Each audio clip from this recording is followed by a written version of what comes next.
سلام، احسان حسنی هستم با یه ویدیو جدید و فرمت جدید.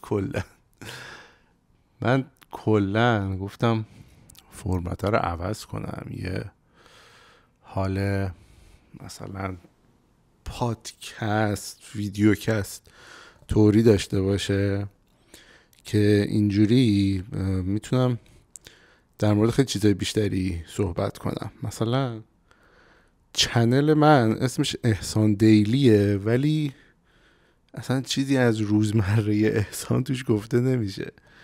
من هدفم اول این بود که خب در مورد خیلی چیزای مختلف صحبت کنم و یه حال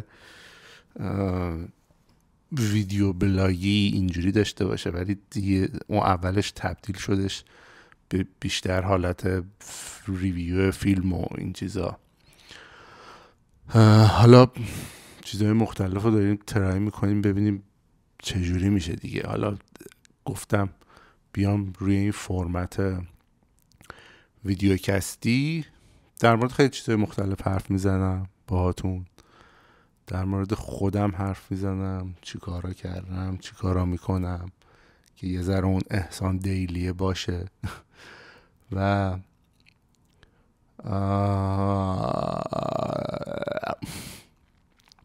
همیشه احتمالاً یه موضوع اصلی داره و در مورد یه موضوع اصلی سعی میکنم باهاتون صحبت کنم. مثلا این قسمت کلاً گفتم موضوع اصلیش چیز بشه 10 تا فیلم برتر اسپورت یا ورزشی و از نظر خودم کاملا. و یه چیزی که هستش اینه که 2 تا چیزی که من خیلی دوست دارم، یکی فالو کردن ورزشه. من خودم ورزشکار نیستم ولی ورزشکارا رو خیلی دوست دارم و خب فالو کردن ورزش و سینما. بعد وقتی این 2 تا با هم ترکیب میشن دیگه میشه قسمت خیلی خیلی مورد علاقه من دیگه.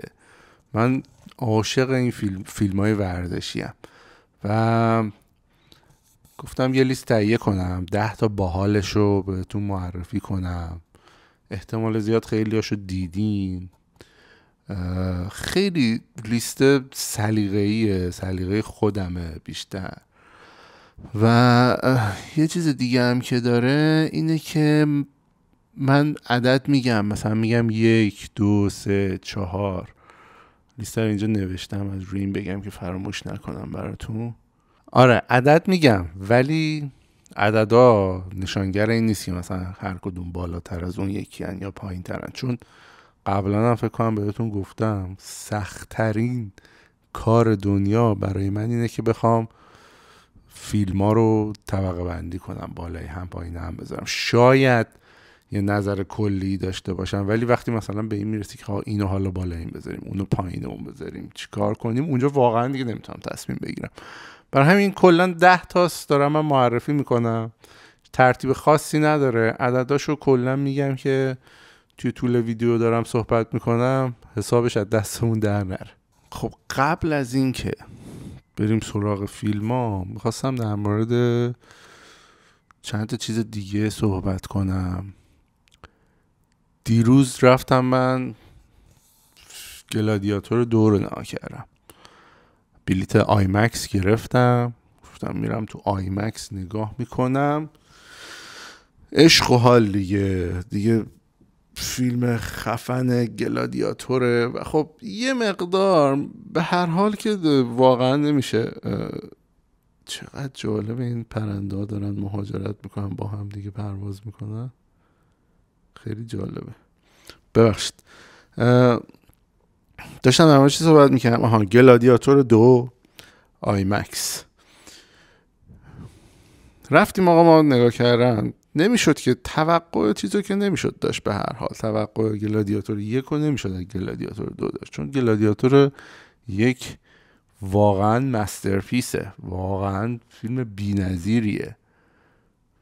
اون کل گلادیاتور 1 فقط اون تیکش که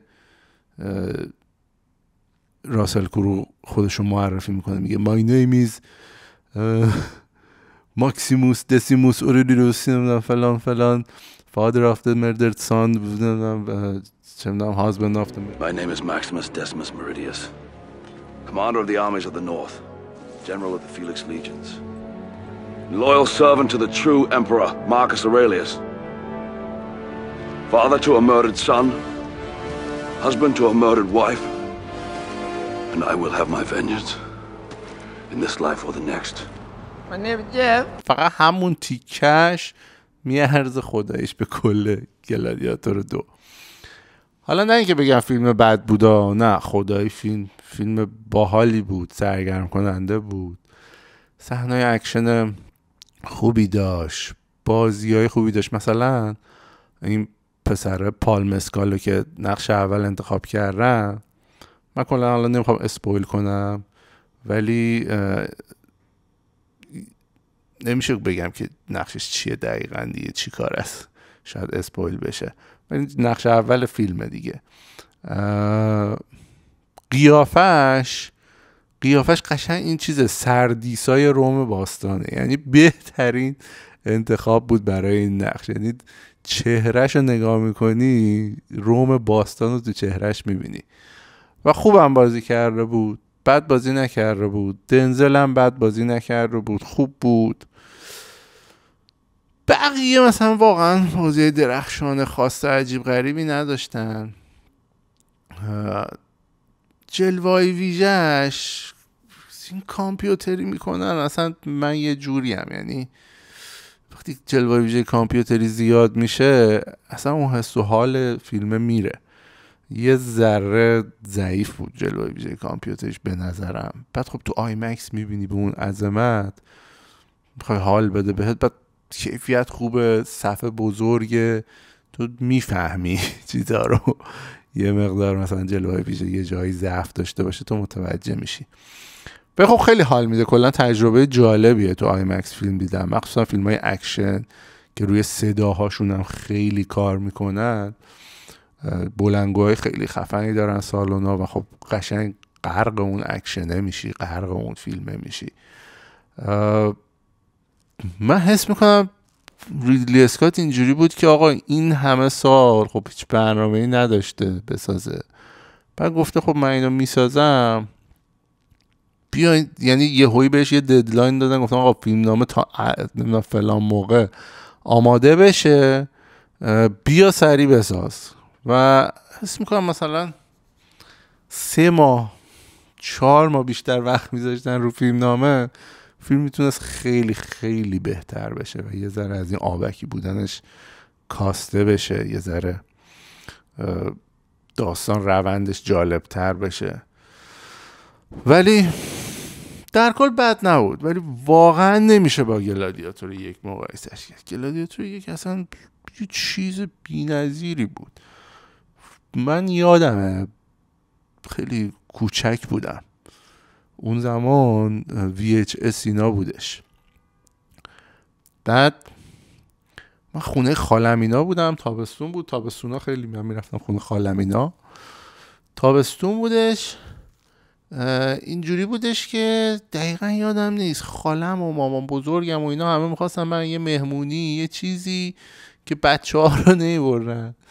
حالا من اونقدر بچه فسقلی نبودم و فکر کنم مثلا آخرای دبستان یا اول راهنمایی اینا شاید بودم، توی این هولوش سن بودم. بعد من رفته بودم خونه مامان بزرگم هیچکی نبود، پسر خاله بزرگم که یه 6-7 سال از من بزرگتره اونم اومدش که با هم باشیم.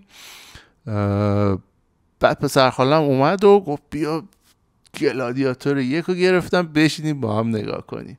VHS آورده بود دیگه، خلاصه آقا ما اینو گذاشتیم توی VHS و اون موقع به چی کیفیتی بود، ازم فکر میکنم کیفیت اون موقع در چه حد بود با چیزی که مثلا من رفتم دیروز تو آیمکس دیدم، اصلا قابل مقایسه نیست. ولی چقدر اون گلادیاتور 1 با همون کیفیت داغونش به من حال داد، یعنی واقعا هیچ وقت یادم نمیره. یعنی من از اون دوران شاید خاطرات خیلی زیادی نداشته باشم. مثلا زبانم هم همچین زبان خوبی نبود بفهمم چی میشه که چیه اینا چی میگن. پسر خاله من واسه من ترجمه میکرد، مثلا گواره این به این اینو گفت، اینجوری شد، الان اینجوری میشه، فلان میشه. بعد به زور داستان ما دنبال میکنیم، ولی حال کردم یعنی عشق کردم. یکی از دلایل این که کلا من خیلی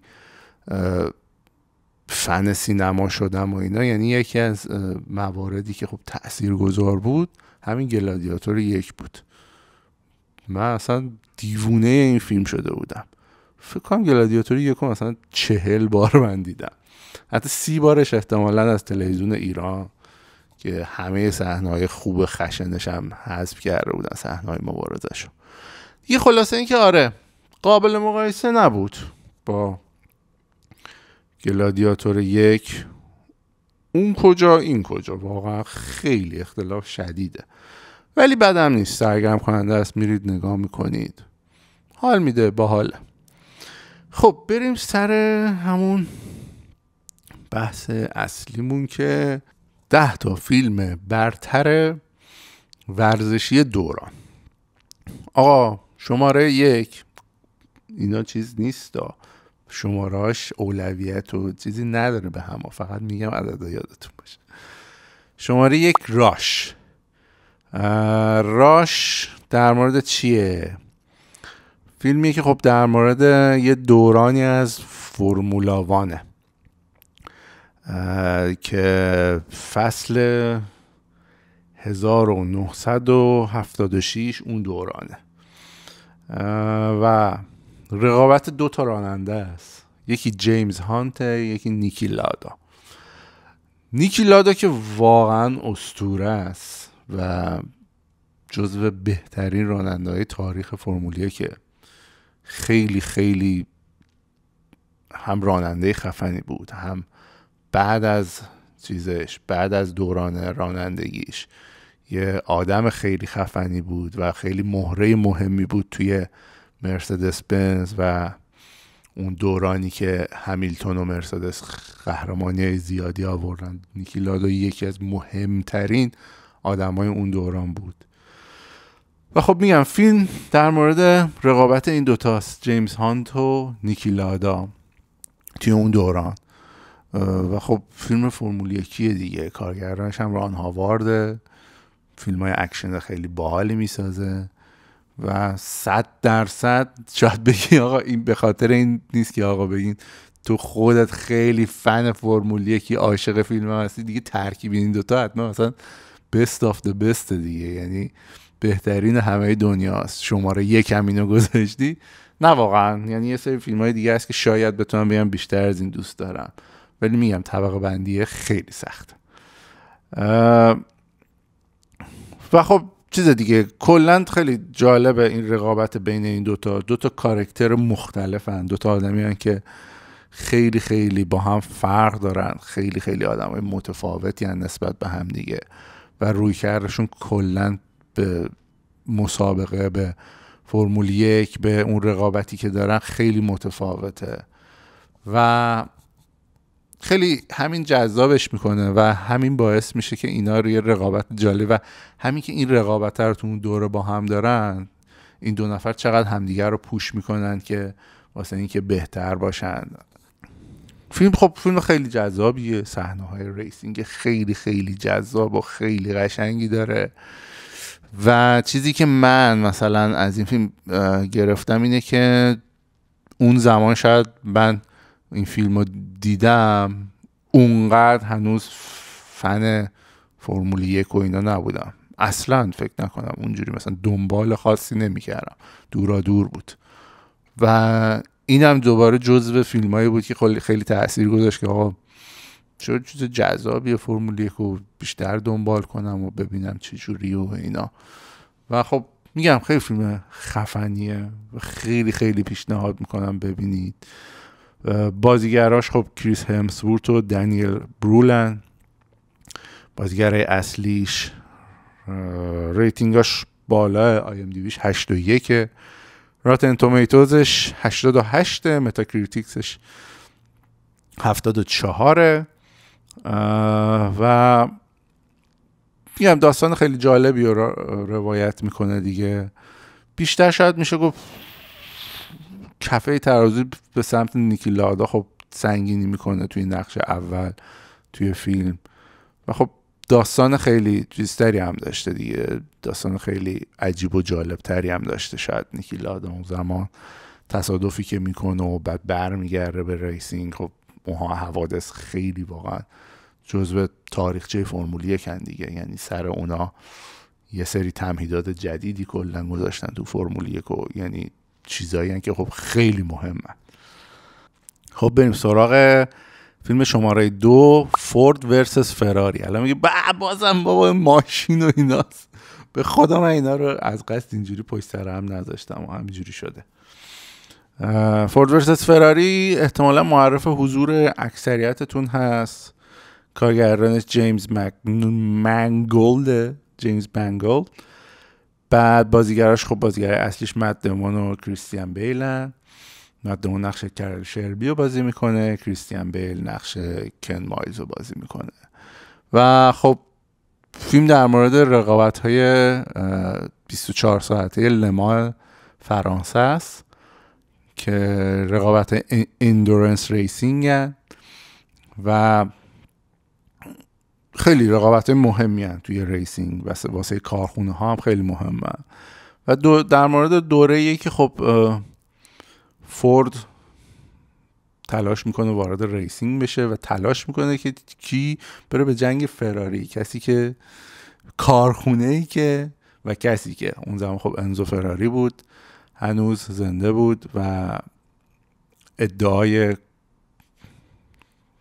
بودش که خب فراری بهترین ماشین های ریسینگ رو تولید میکنه و خب واقعیت هم همین بوده دیگه، همین بوده و هست معمولا.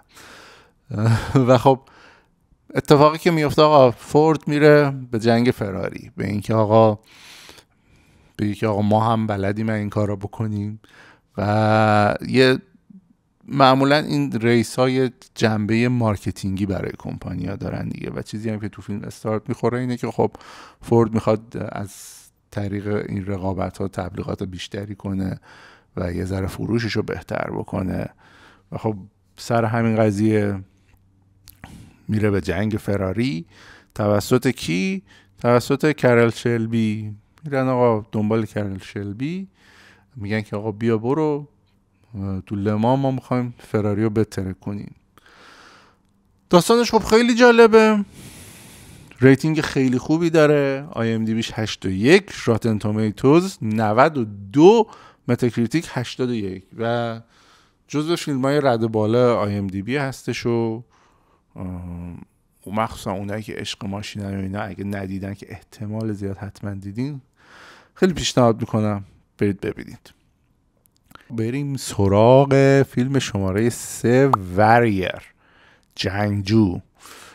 کارگردان گوین اوکانر، بازیگران تام هاردی، جوئل اجرتون، نیک نالتی.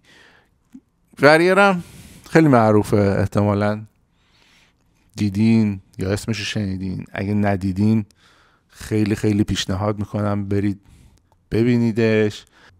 نیک نولتی برای این فیلم چیز شد، برای اسکار ساپورتینگ اکتر نامزد شد، نبرد ولی واقعا بازی خفنی داشت. تام هاردی و جوئل اگرتون هم خیلی بازی خفنی داشتن، جفتشون واقعا پرفورمنس باحالی داشتن تو فیلم و خب فیلم واقعا فیلم جذابیه. داستان 2 برادره که از هم جدا میافتن و جفتشون از بچگی خب ورزش رزمی رو کار میکردن و داستان اون رقابت است که البته خیلی چیزای دیگه داره.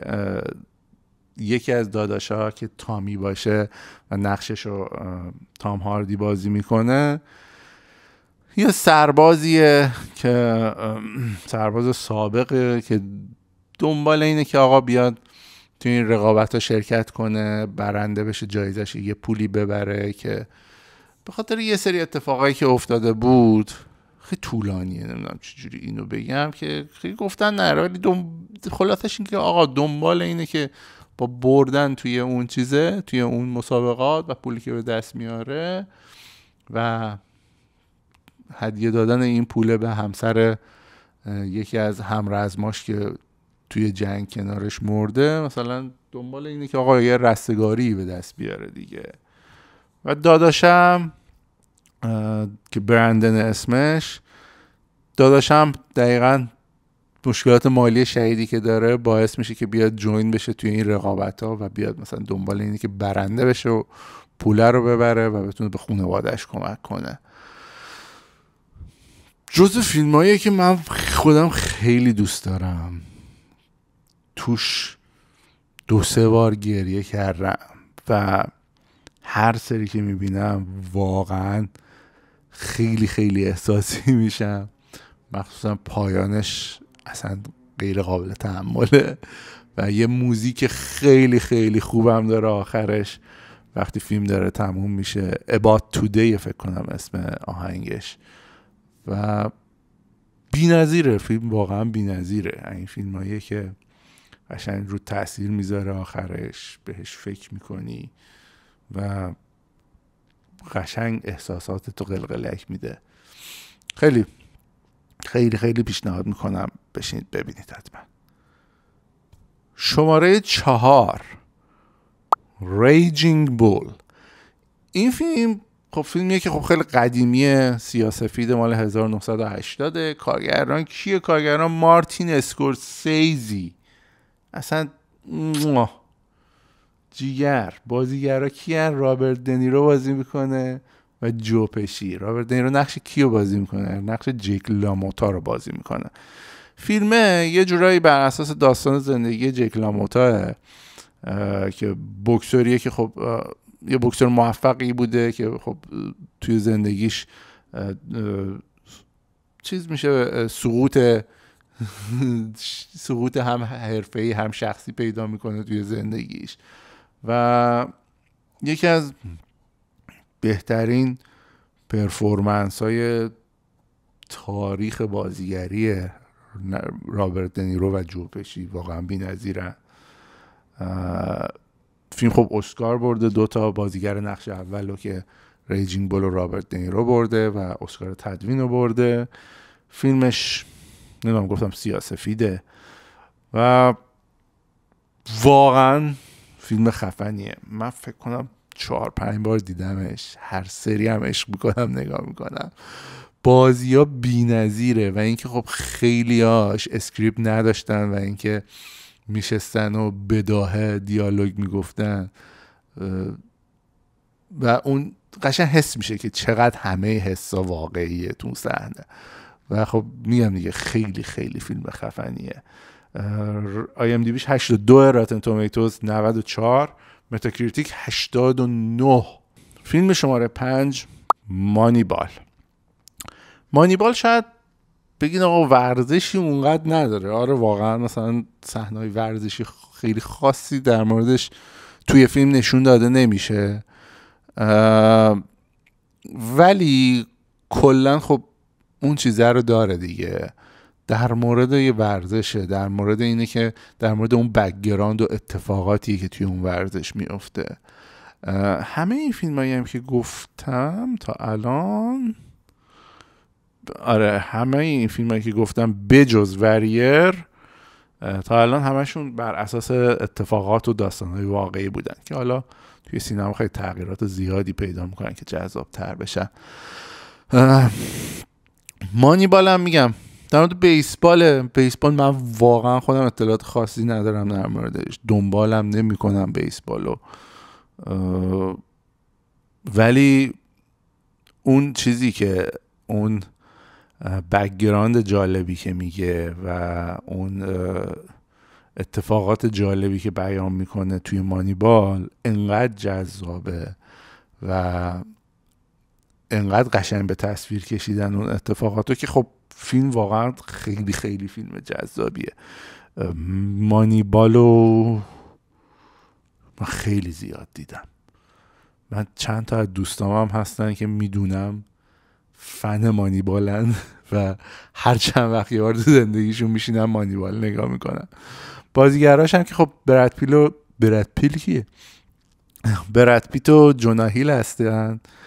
براد پیت به نظر من واقعا لایق این بودش که واسه این فیلم اسکار بگیره و یادم نیست اون سال چی اسکار بردش، کی اسکار بردش.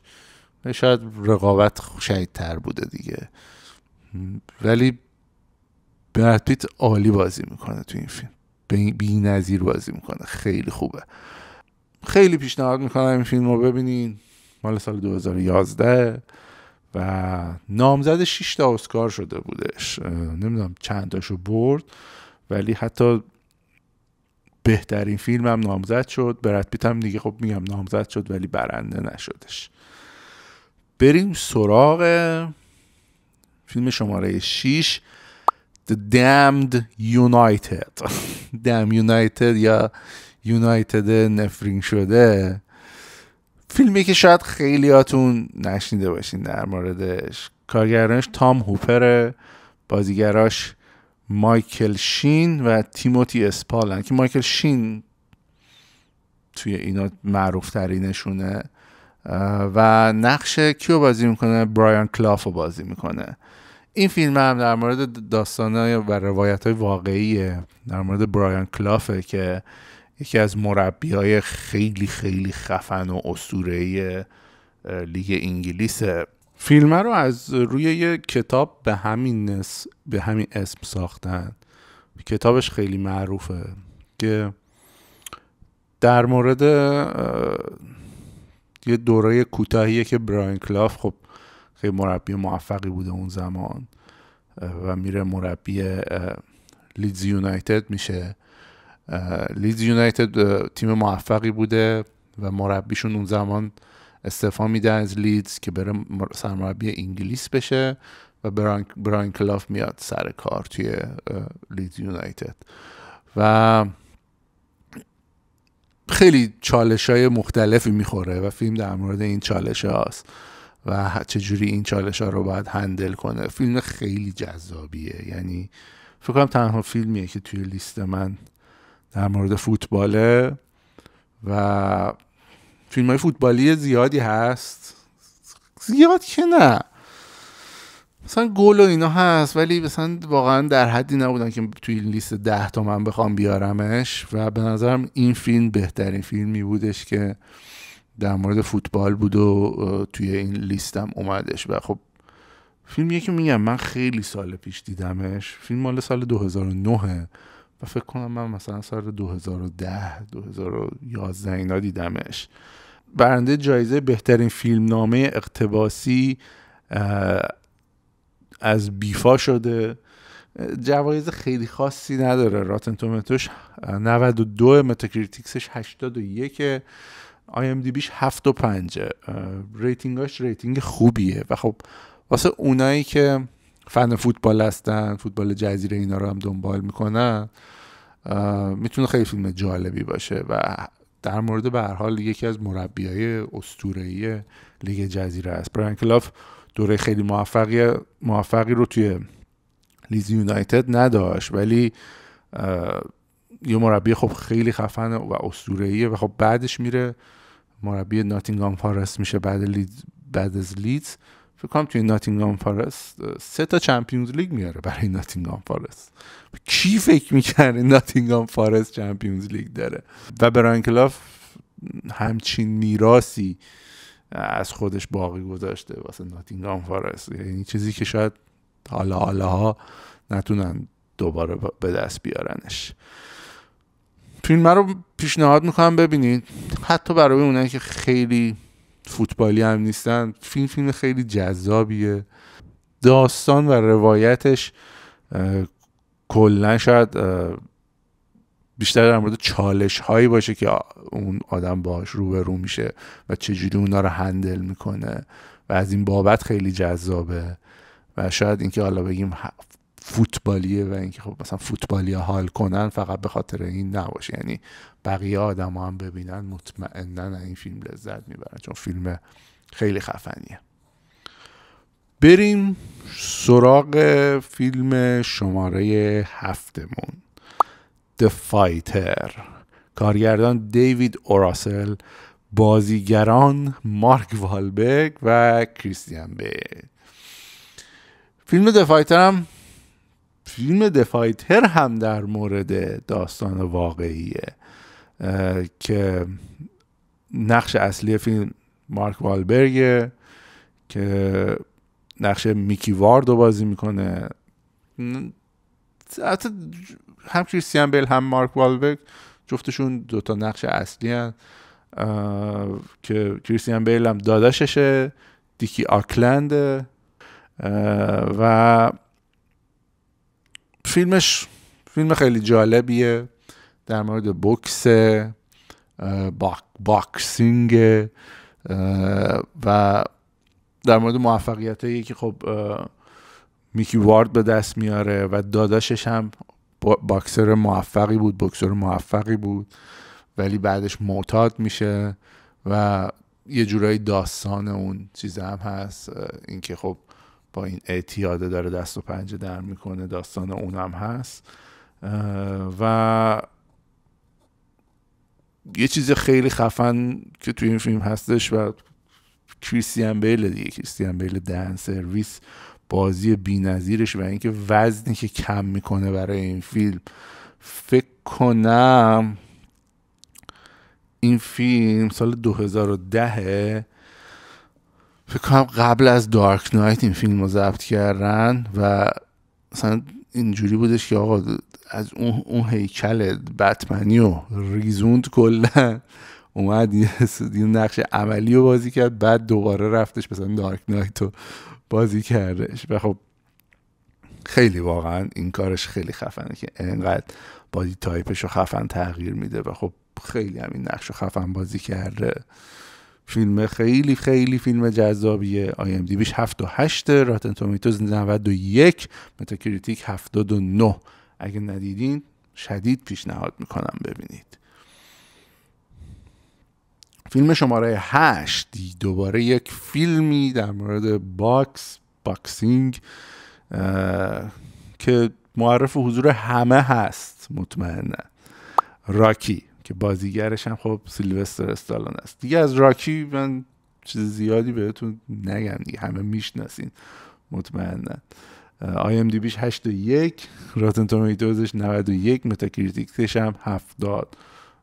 که خب راکی هم در مورد باکسینگه و جزو فیلمایی که خب فیلمای خیلی قدیمیه، مال 1976 و یه جورایی فیلمای لژندری و اسطوره‌ای چیزن دیگه، ورزشیه، مخصوصا همون راکی 1 که همینی که من توی این لیست آوردم که به نظر من بهترینشون هم همون اولیه است. و خب اگه ندیدین که احتمالش خیلی کمه، پیشنهاد میکنم برید ببینید. فیلم شماره 9 آیتانیا، محصول سال 2017، کارگردان کریگ گیلسپی.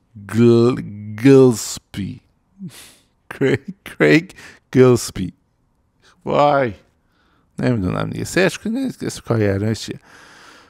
بازیگراش خب مارگو رابی بود و چیزم بازی میکرد. چت جی پی تی بهش گفتم چیز بنویس واسم، نصف اطلاعاتم خودم بهش دادم و درست واسه ما ننوشته که آقا بازیگراش اینو. سباستیان استن بازی میکنه، دهن سرویس. مارگو رابی بازی میکنه و سباستیان استن. نه، مارگو رابی نقش کیو بازی میکنه؟ تانیا هاردینگ. این فیلم در مورد یک داستان واقعیه، داستان زندگی تانیا هاردینگ که اسکیت باز معروف آمریکاییه که فکر کنم چیزن دیگه، این فیگر اسکیتینگ و اینا انجام میدن که حرکات خیلی خفنی داره و اینا.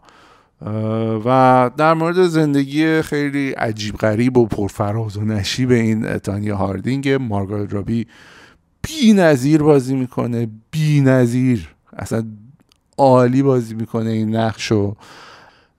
مارگارت رابی اسکار نمیبره، ولی نقش مکمل الیسون جنی اسکار میبره که یادمه اونم خیلی خفن توی نقش، آرومت بگیره، یادمه من اونم خیلی خفن بازی کرد، چند تا سکانس خیلی خیلی خفن داشتش و فیلمم خب فیلم خیلی خوبیه. آی ام دی بیش 75، راتن تومیتوزش 90 و متاکریتیکسش 77.